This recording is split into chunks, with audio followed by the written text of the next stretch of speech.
స్థానబలం గట్టిగా ఉన్న జిల్లాలోనే ఇప్పుడు జనసేన షేక్ అవుతోందా? కనీసం గట్టి నాయకులను సిద్ధం చేసుకునే స్థితిలో ఉందా? లేని వాళ్ళు లేకపోగా ఉన్నవాళ్లు సైతం పార్టీని గాలి కుదిరేసి సొంత దందాల్లో మునిగి తేలుతున్నారా? రేపు స్థానిక సంస్థల ఎన్నికల్లో సొంతోళ్లు దొరక్క పక్క పార్టీల నుంచి అరువు తెచ్చుకోవాల్సిందేనా? Let's watch. మెగా ఫ్యామిలీకి పెద్ద సంఖ్యలో అభిమానులు, జనసేనకు గట్టి క్యాడర్ బలమున్న డాక్టర్ బిఆర్ అంబేద్కర్ కోనసీమ జిల్లాలో ప్రస్తుతం పార్టీ పరిస్థితిపై ఆసక్తికర చర్చ నడుస్తోంది. ఆశించినంత బలోపేతం కాలేదా? జిల్లా స్థాయిలో సమర్థ నాయకత్వం లేదా అంటే అన్ని ప్రశ్నలకు అవునన్నదే సమాధానం. స్థానిక సంస్థల ఎన్నికల నగారా మోగబోతున్న టైంలో జిల్లా గ్లాస్ పార్టీలోని అంతర్గత పరిణామాల గురించి గట్టి చర్చలే జరుగుతున్నాయి. ముఖ్యంగా జిల్లా లెవెల్లో రాజకీయాలు శాసించే సమర్థవంతమైన నాయకత్వం లేకపోవడం వల్ల సమన్వయం దెబ్బతింటోందని మాట్లాడేసుకుంటున్నారు. పునర్విభజన తర్వాత కోనసీమ జిల్లాకు ఇప్పటివరకు పార్టీ అధ్యక్షుడు లేడు. దీంతో స్థానిక శ్రేణులో నిరుత్సాహం పెరిగిపోతోంది.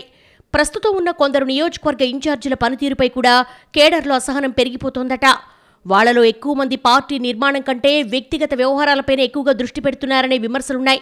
కొత్తపేట ఇన్ఛార్జ్ బండారు శ్రీనివాస్, మండపేటలో వేగుళ్ల లీలాకృష్ణ లాంటి వాళ్లు పార్టీని అడ్డుపెట్టుకుని వ్యాపారాలు చేసుకుంటున్నారే తప్ప బలోపేతం గురించి పట్టించుకోవటం లేదంటూ కార్యకర్తలు అసహనం పెరిగిపోతోందట.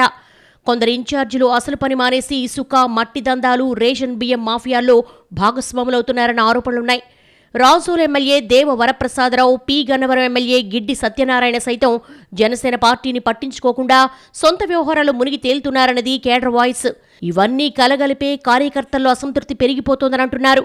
చివరకు పార్టీ అధ్యక్షుడు, డిప్యూటీ సీఎం పవన్ కళ్యాణ్పై ప్రతిపక్షాలు తీవ్ర ఆరోపణలు, వ్యక్తిగత విమర్శలు చేస్తున్నా కూడా ఖండించలేనంత బిజీగా మా వాళ్లు మారిపోయారంటూ ద్వితీయ శ్రేణి కామెంట్ చేస్తోంది.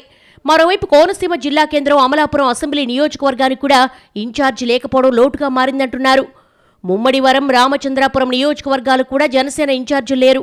దీంతో స్థానిక సంస్థల ఎన్నికలు సమీపిస్తున్న తరుణంలో అభ్యర్థుల ఎంపికపై పార్టీలో చర్చ జరుగుతోంది. ఏళ్లుగా జెండాలు మోస్తున్న స్థానిక ఆశావహులకు అవకాశం కల్పిస్తారా, లేక ఇతర పార్టీల నుంచి వలస వచ్చే వాళ్లకు ప్రాధాన్యమిస్తారా అనే సందేహాలు సైతం కార్యకర్తల్లో ఉన్నాయి. కోనసీమ గ్రామాల్లో జనసేనకు ఆర్థికంగా బలమైన నాయకులు లేకపోవడమే అలాంటి సందేహాలకు కారణమని తెలుస్తోంది. ఇక్కడ పార్టీ టికెట్స్ను ఆర్థికంగా బలహీనమైన నాయకులు ఎక్కువగా ఆశిస్తున్నారట. మన పార్టీకి కేడర్ బలం ఉంది, డబ్బుతో పనేముంది అని వారంటున్నా మనీ మ్యాటర్ లేకుండా ఎన్నికల్లో ఎలా సాధ్యమన్న ప్రశ్నలు అలాగే ఉన్నాయి. మరోవైపు జిల్లా స్థాయి నేతలు మాత్రం సొంత వారిని పక్కన పెట్టి పక్క పార్టీల నుంచి వలస తెచ్చుకోవడానికి ఉత్సాహం చూపుతున్నారట.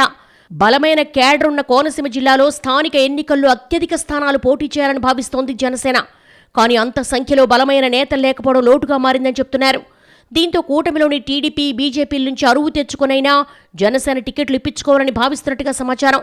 అలాగే గ్రామాల్లో అంగబలం, అర్ధబలం ఉన్న వైసీపీ సీనియర్ నేతల కోసం కూడా గేలం వేస్తున్నారట. కానీ అట్నుంచి లాక్కునే ప్రయత్నాలను జనసేన పార్టీలోనే కొందరు వ్యతిరేకిస్తున్నట్టుగా తెలుస్తోంది. ఈ పరిస్థితుల్లో అధిష్టానం జిల్లా నాయకత్వాన్ని బలోపేతం చేసి కార్యకర్తల్లోని అసంతృప్తిని నివారిస్తుందా, లేక పక్క పార్టీల నుంచి లాక్కుంటుందా అన్నది ఆసక్తికరంగా మారింది.